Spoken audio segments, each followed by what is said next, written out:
नमस्ते मेरे प्यारे बच्चों। हम लोग हमारा अध्याय कौन सा अध्याय पढ़ रहे हैं? हम लोग हमारा अध्याय पदार्थ की संरचना एवं प्रगति के बारे में हम लोग सब बात कर रहे हैं, जिसमें हमने पिछले कक्षा में अणुसूत्र के बारे में बात किया। अणुसूत्र के बारे में बात किया, यौगिक के अणुसूत्र और तत्व के अणुसूत्र के बारे में हमने चर्चा किया और हमने आपसे कहा था वो सब लिखकर आप पढ़कर आओगे और मैं उम्मीद करती हूं आप सब वो अच्छे से पढ़कर आए हो। तो आज हम लोग एक नया विषय ले रहे हैं, अम्ल, क्षारक एवं लवण। अब हम देखते हैं ये क्या है। अम्ल, क्षारक एवं लवण हम आपको एक एक करके इसके बारे में बताएंगे।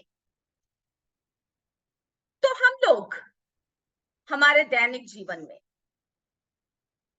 बहुत से पदार्थों का उपयोग करते हैं।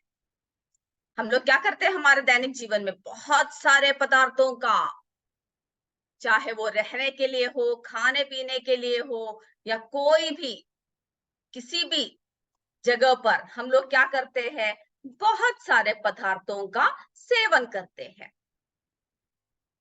अब जैसे कि देखिए, चीनी देख रहे हो ना, चीनी। तो देखिए, इमली, नमक, नींबू, सिरका। तो आपने देखा ना ये सब चीजें, पदार्थ। नींबू, हमने क्या देखा? नींबू देखा, इमली देखा, नमक देखा, सिरका देखा, चीनी देखा। अब जब हम इन सब पदार्थों के बारे में बात करेंगे तो सबसे पहले आप ये बताइए कि इन सब पदार्थों का स्वाद एक जैसे होता है क्या? सभी समान होता है? हम जब इन सभी चीजों को, इन सभी पदार्थों को जब हम चख कर देखेंगे तो हमें पता चलेगा कि क्या है, सभी का स्वाद अलग अलग होता है। किसी पदार्थों का स्वाद बहुत खट्टा होता है, किसी का बहुत मीठा होता है, किन्हीं पदार्थों का स्वाद बहुत कड़वा होता है, किन्हीं पदार्थों का स्वाद बहुत खारा होता है। अलग अलग स्वाद, तीखी होती है कई पदार्थें, है ना? तो जब भी हम कोई भी पदार्थ को चखकर देखते हो तो हम देखते हैं कि हर पदार्थों का स्वाद अपनी जगह अलग अलग होता है, अपनी जगह अलग अलग होता है। जैसे कि आपने देखा इन सब पदार्थों को, क्या देखा आपने? इन सब पदार्थों का क्या है, हर स्वाद अलग अलग होता है। आप क्या देखते हो कि इन सब पदार्थों का स्वाद जो है अलग अलग होता है। अब आप देखिए, हम लोग देखते हैं कि कुछ पदार्थ खट्टे होते हैं, कुछ मीठे होते हैं, कुछ कड़वे होते हैं, है ना? और कुछ नमकीन होता है। अब हम इन सब भोज्य पदार्थों के बारे में चर्चा करते हैं। सबसे पहले हम लोग चर्चा कर रहे हैं अम्ल के बारे में। देखते हैं ये क्या है। और हम लोग देखते हैं कि कुछ भोज्य पदार्थ खट्टे, खट्टा क्यों होता है, क्यों वो खट्टे होते हैं? तो हमने देखा कि नींबू, सिरका, दही, इमली, है ना, आम आदि पदार्थों का स्वाद कैसा होता है? खट्टा होता है। और ये खट्टापन, इसमें एक विशेष प्रकार के यौगिक के कारण, विशेष प्रकार के यौगिक के कारण होता है, यौगिक के कारण होता है। जो अम्ल, जिसको हम क्या बोलते हैं, अम्ल या एसिड बोलते हैं, जिसे हम क्या बोलते हैं, अम्ल या एसिड।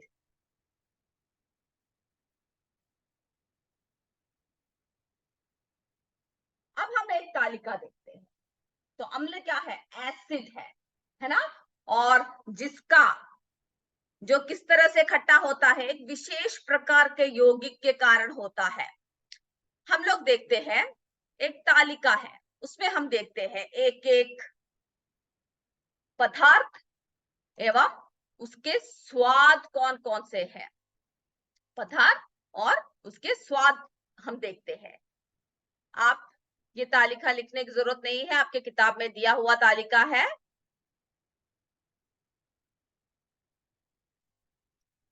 ये तालिका 3.4 3.4 तालिका है, आपके किताब में दिया हुआ है। इसे जरा घर में जाकर आप सब लिख कर आओगे। तो सबसे पहले हम लोग पदार्थ देखते हैं। हम लोग क्या देख रहे हैं, पदार्थ।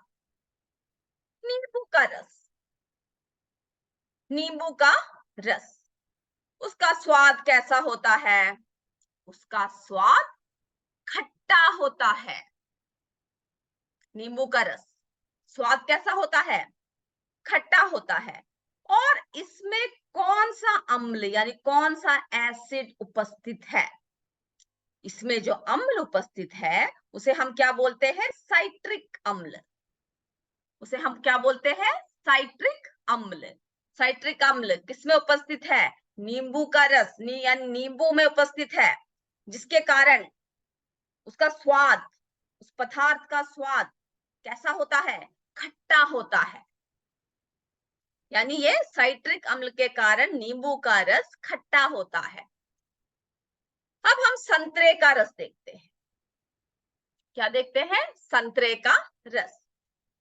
ये देखिए, संतरे का रस, संतरे का रस भी कैसा है, खट्टा।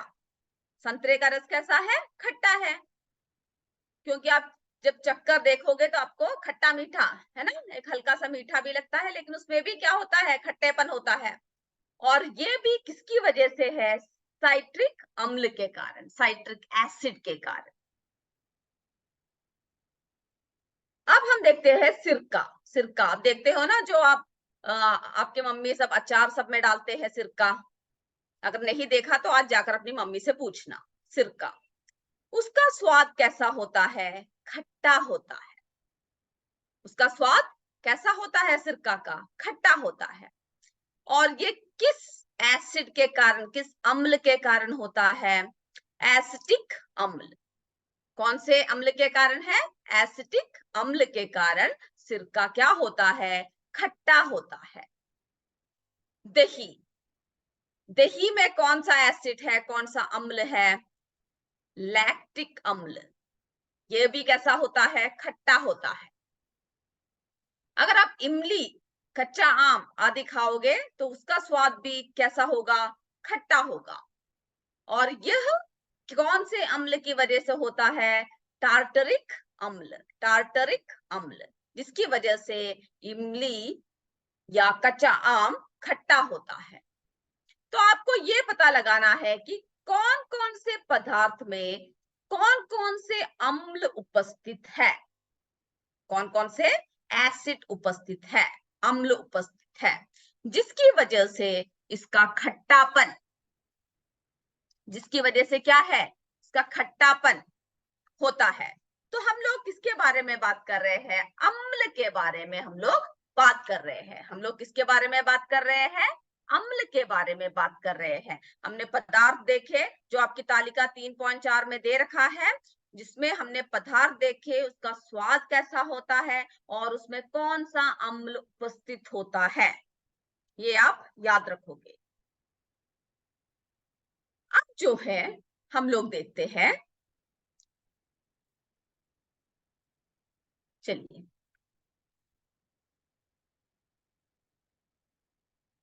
तो हम लोग किसके बारे में बात कर रहे हैं, अम्ल के बारे में बात कर रहे हैं।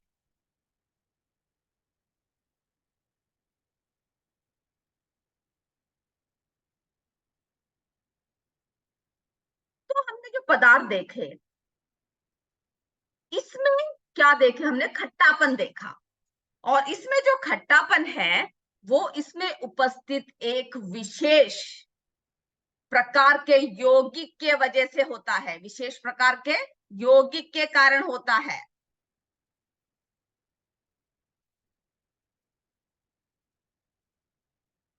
यौगिक के कारण,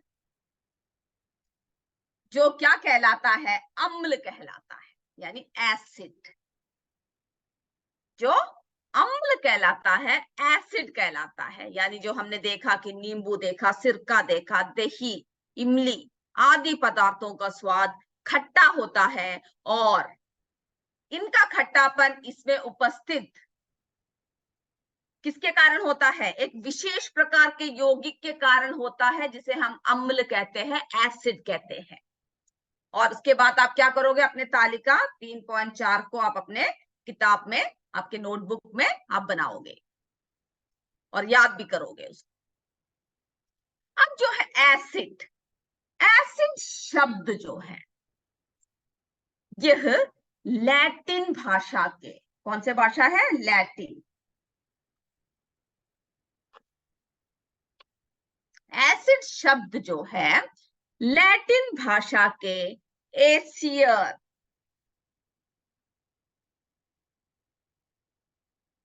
कौन से शब्द से बना है? एसियर।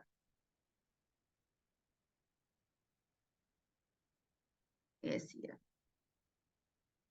से बना है, जिसका अर्थ, जिसका अर्थ क्या है? खट्टा। जिसका अर्थ क्या है? खट्टा। तो हाँ, आपने क्या देखा कि एसिड, एसिड किससे बना है? एसिड जो है लैटिन भाषा के शब्द एसियर से बना है, जिसका अर्थ क्या है? खट्टा होता है। जिसका अर्थ क्या है? खट्टा। और जो पदार्थ स्वाद में खट्टे होते हैं उसे हम क्या कहते हैं? अम्ल कहते हैं। जो पदार्थ स्वाद में खट्टे होते हैं उन पदार्थों को हम लोग अम्ल कहते हैं। और ये जो अम्ल होते हैं ना, खट्टे पदार्थ, ये बहुत ही क्षीण प्रवृत्ति के होते हैं। ये कैसे होते हैं?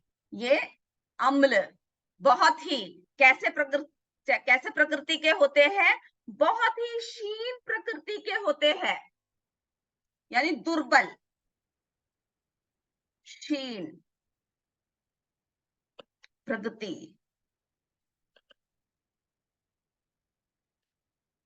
बहुत ही क्षीण प्रकृति के होते हैं।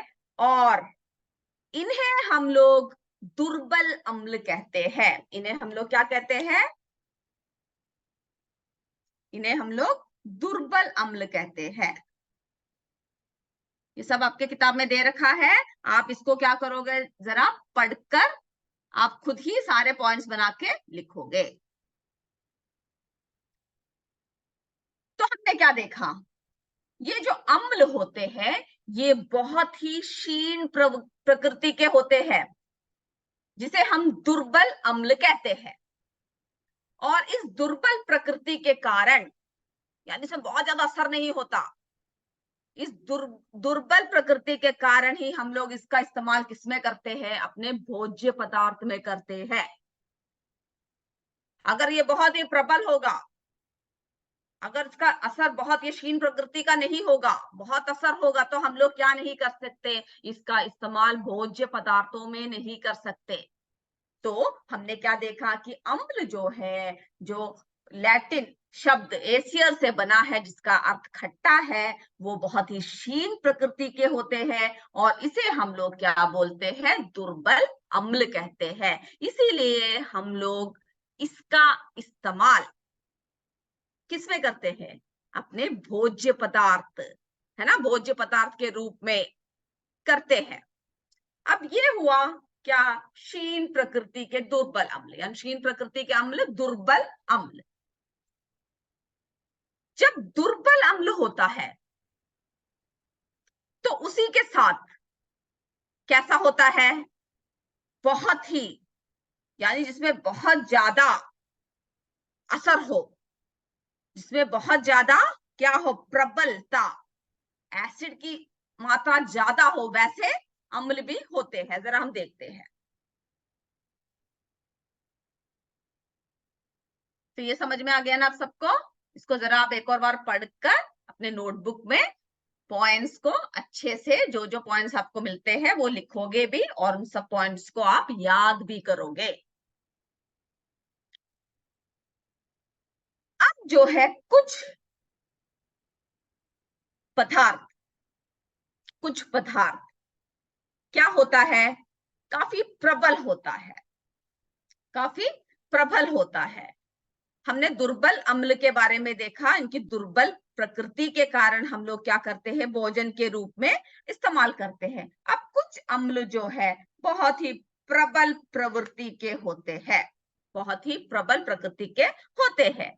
जो जैसे कि देखा आपने, कई एसिड जो त्वचा में या हमारे शरीर के किसी भी हिस्से में अगर वो पड़ जाए तो क्या होता है, हमें जला देता है ना। इसीलिए आप हर एसिड या हर वस्तु जिसके बारे में आपको जानकारी नहीं है, उसे जल्दी से जाकर छूना या उसे चक्कर देखना नहीं चाहिए, क्योंकि हमें पता नहीं कौन सा पदार्थ हमें नुकसान पहुंचाएगा। और ऐसे पदार्थों को बच्चों के पास से भी, आपके घर में छोटे छोटे बच्चे होंगे, उन सब से भी दूर रखना चाहिए। तो हमने दुर्बल अम्ल देखे, अब हम देख रहे हैं प्रबल प्रबल अम्ल।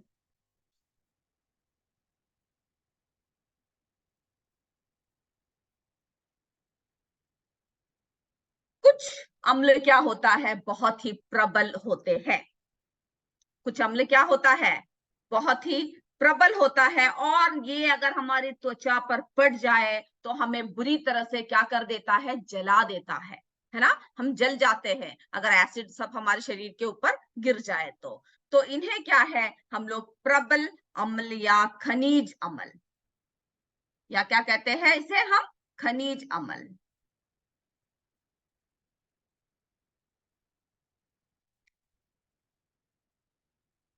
आप ये सब नाम याद रखिएगा। इसे प्रबल अम्ल या खनिज अम्ल कहते हैं, जो हमें नुकसान पहुंचाता है, जो हमारी त्वचा को जलाकर रख देते हैं। अब हम लोग कुछ प्रबल अम्ल देखते हैं। जैसे कि देखिए,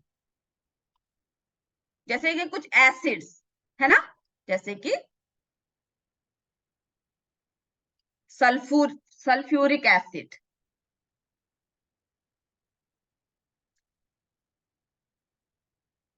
सल्फ्यूरिक एसिड, ये सब आपके किताब में दे रखा है, इसे जरा मार्क भी कर लीजिएगा जब आप पढ़ोगे तब। सल्फ्यूरिक एसिड, उसके बाद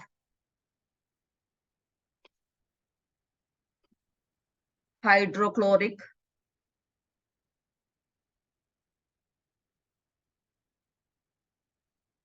हाइड्रोक्लोरिक एसिड, नाइट्रिक एसिड, ये सब अम्ल कैसे होते हैं, काफी प्रबल होते हैं।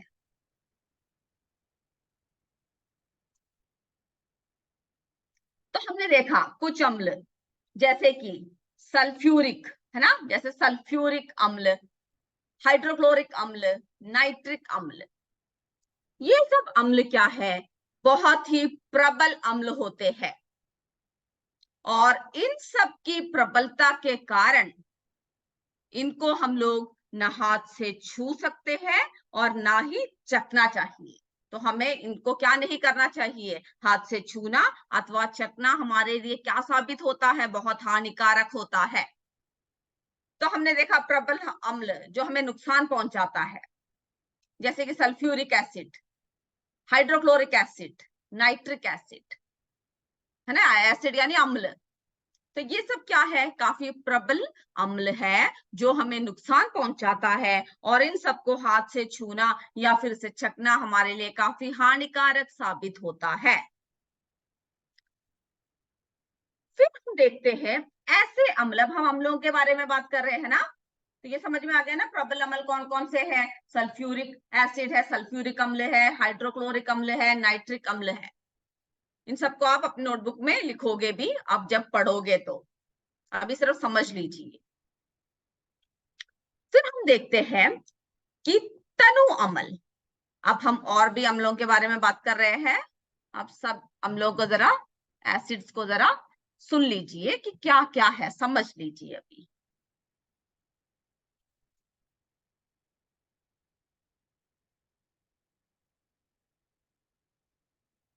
तनु अम्ल, अब आप सोचोगे ये क्या है। ऐसे अम्ल जिसमें पानी की मात्रा अधिक होती है तथा अम्ल की मात्रा यानी एसिड की मात्रा कम होती है, तनु अम्ल कहलाती। ऐसे अम्ल, कैसे अम्ल, ऐसे अम्ल जिसमें जिसमें क्या होता है, पानी की मात्रा मात्रा है ना, पानी की मात्रा अधिक होती है।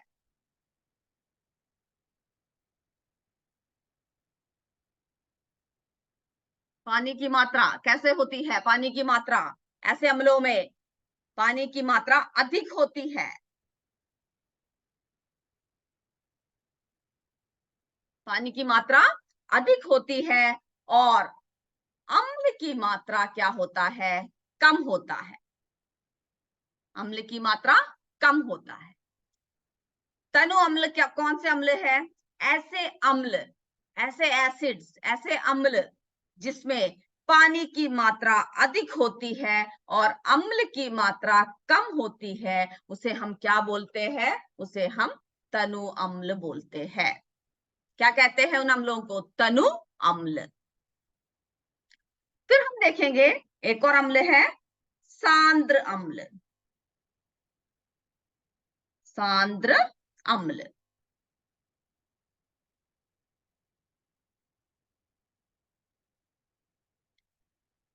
जिन अम्लों में पानी की मात्रा क्या होती है, कम होती है। पानी की मात्रा क्या होता है, कम होता है। और अम्ल की मात्रा,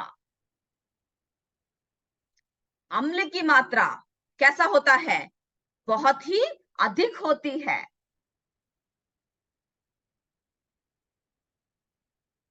उसे क्या बोलते हैं हम लोग, सांद्र अम्ल।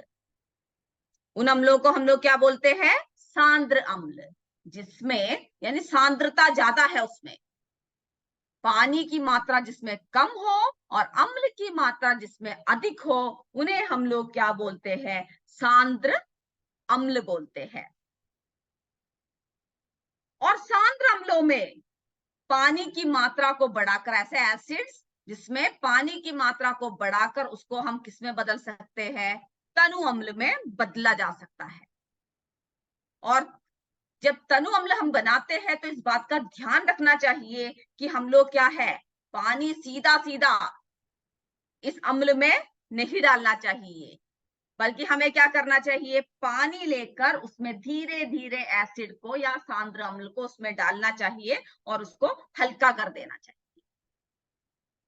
क्योंकि अगर आप पानी को सीधा सीधा सांद्र अम्ल में डालोगे तो सांद्र अम्ल की क्या है, एसिड की ये ज्यादा होती है, जिससे आप जल सकते हो। तो ऐसे अम्ल को, सांद्र अम्ल को हम लोग क्या बना सकते हैं, तनु अम्ल में परिवर्तित कर सकते हैं। सांद्र अम्ल को हम लोग तनु अम्ल में परिवर्तित कर सकते हैं। उसमें हमें क्या करना चाहिए, पानी, पानी लेकर उसमें हमें अम्ल डालना चाहिए। और अगर आप की त्वचा जल जाए, यानी ये अम्ल या एसिड के गिरने से आपकी त्वचा अगर जल जाए, तो क्या करना चाहिए, उसे तुरंत ही बहुत अधिक पानी की मात्रा से धोना चाहिए, है ना। यदि प्रबल अम्ल से आपकी त्वचा जल जाए तो तुरंत पानी की मात्रा से क्या करना चाहिए, उसको धोना चाहिए। और पानी अधिक मात्रा से धोने से क्या होगा, ये अम्ल के प्रभाव को निष्क्रिय कर देगा, यानी आपके जलने को थोड़ा कम कर देगा। ठीक है, तो आज हमने इन सब के बारे में चर्चा किया। आज हमने अम्ल के बारे में चर्चा किया, और ये कौन से शब्द से बना है, तनु अम्ल क्या है, सांद्र अम्ल क्या है, सबके बारे में आज हमने चर्चा किया। ये सब आप अच्छे से पढ़कर आओगे, लिखकर, स्वयं पढ़कर अपने पॉइंट्स को बनाकर नोटबुक में लिखोगे। तो अभी हमारा क्या समय हो रहा है, छोटी सी परीक्षा लेने का समय हो रहा है। और आपको हमारे परीक्षा शुरू करने से पहले एक और बार हम बता देते हैं, हमने क्या बोला था, आप लोगों की एक प्रतियोगिता परीक्षा होगी बताया था ना, वो उसका डेट जो है अब कब कर दिया है, 28 सितंबर। तो आपके पास काफी समय है, आप सब लोग अच्छे से क्या कीजिएगा, पढ़कर आइएगा। 28 सितंबर को अभी आपकी प्रतियोगिता परीक्षा होगी, तो आप सब जितने बातें आपने पढ़ी है उन सबको आप अच्छे से पढ़कर आइएगा।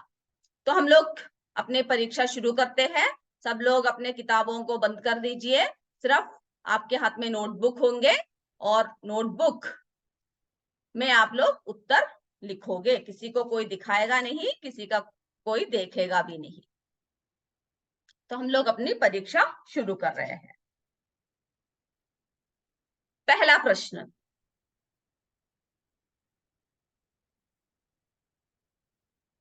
सोडियम क्लोराइड का सूत्र क्या है?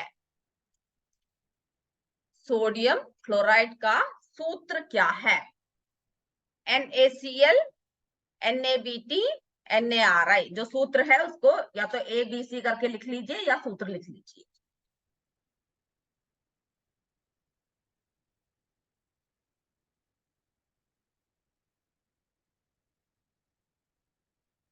चलिए अगला प्रश्न देखिए, सबने लिख लिया ना?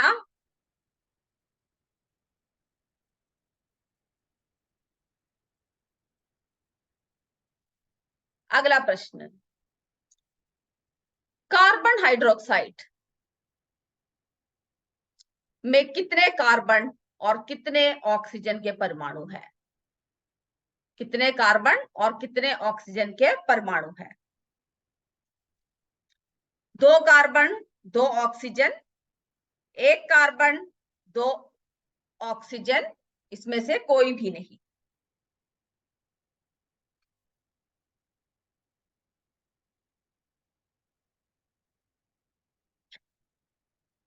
कार्बन हाइड्रोक्साइड, इसमें CO2, इसमें कितने कार्बन और कितने ऑक्सीजन के परमाणु हैं? ABC लिखना काफी है। कैल्शियम का अवयवी संकेत क्या है? कैल्शियम का अवयवी संकेत क्या है? Ca, Cd, Cn।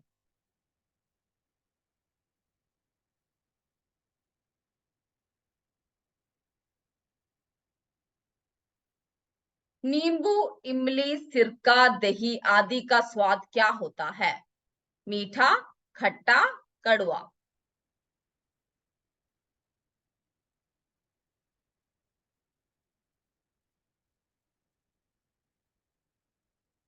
एसिड शब्द कौन से भाषा से लिया गया है? अंग्रेजी, अरबी, लैटिन। अंग्रेजी, अरबी, लैटिन।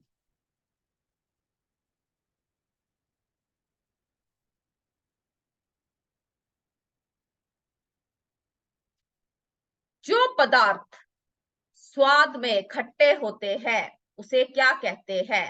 अम्ल, कम्ल, अला। जो पदार्थ स्वाद में खट्टे होते हैं उसे क्या कहते हैं?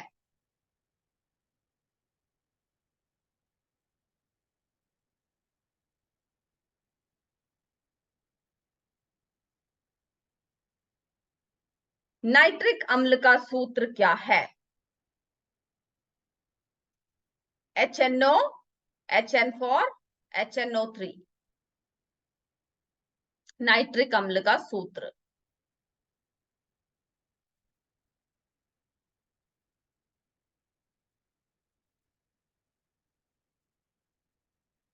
सल्फर का अवयवी संकेत क्या है? US, K।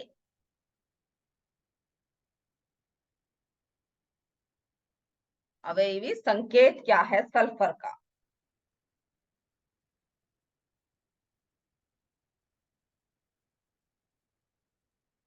जल का अणुसूत्र क्या है?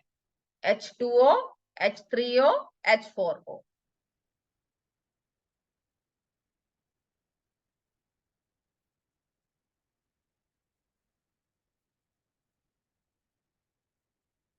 चीनी या शक्कर में, यानी इसका अणुसूत्र दे रखा है C12H22O11 में कितने हाइड्रोजन के परमाणु है? इसमें कितने हाइड्रोजन के परमाणु? A12, B22, C33। कितने हाइड्रोजन के परमाणु है? चलिए, उम्मीद है आप सबने उत्तर लिख लिया होगा। अब हम लोग प्रश्न की तरफ बढ़ते हैं और आप लोग उसका उत्तर दीजिएगा।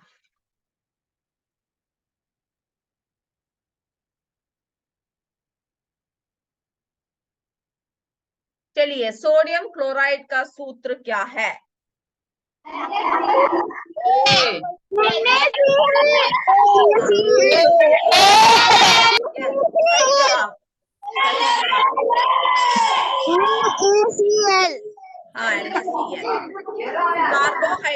कार्बोहाइड्रोक्साइड में कितने कार्बन परमाणु है?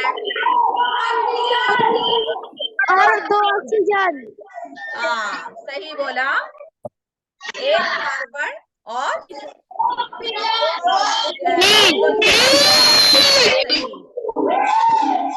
कैल्शियम का अवयवी संकेत क्या है?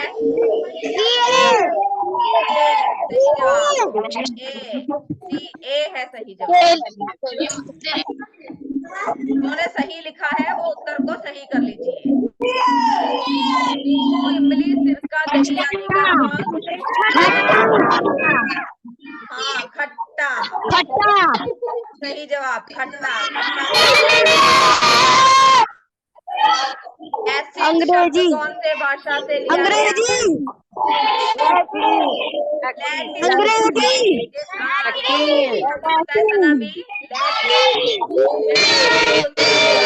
लैटिन। जो पदार्थ स्वाद में खट्टे होते हैं उसे क्या कहते हैं? हाँ, सही जवाब।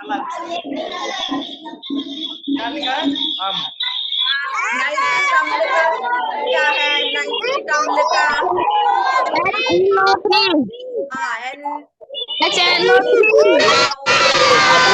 बहुत अच्छा जवाब, सही जवाब दिया। सल्फर का अवयवी संकेत है? बिल्कुल सही जवाब। जल का अणुसूत्र क्या है?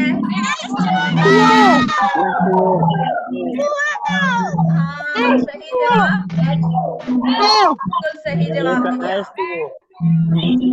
चीनी या शक्कर में कितने हाइड्रोजन के परमाणु हैं? 22। बिल्कुल सही। उम्मीद है आप सबने बिल्कुल सही उत्तर लिखे हैं। जिन्होंने गलत लिखा है वो एक और बार पढ़ के लिखेंगे। आज की कक्षा आप सबको समझ में आया? Yes ma'am. हाँ, बहुत अच्छा। नहीं आया तो आप एक और बार पढ़कर जो समझ में नहीं आया वो हमसे आप पूछ सकते हैं, ठीक है? इसके साथ हम लोग आज की कक्षा समाप्त करते हैं। जय विद्या शक्ति, जय हिंद, जय भारत। धन्यवाद।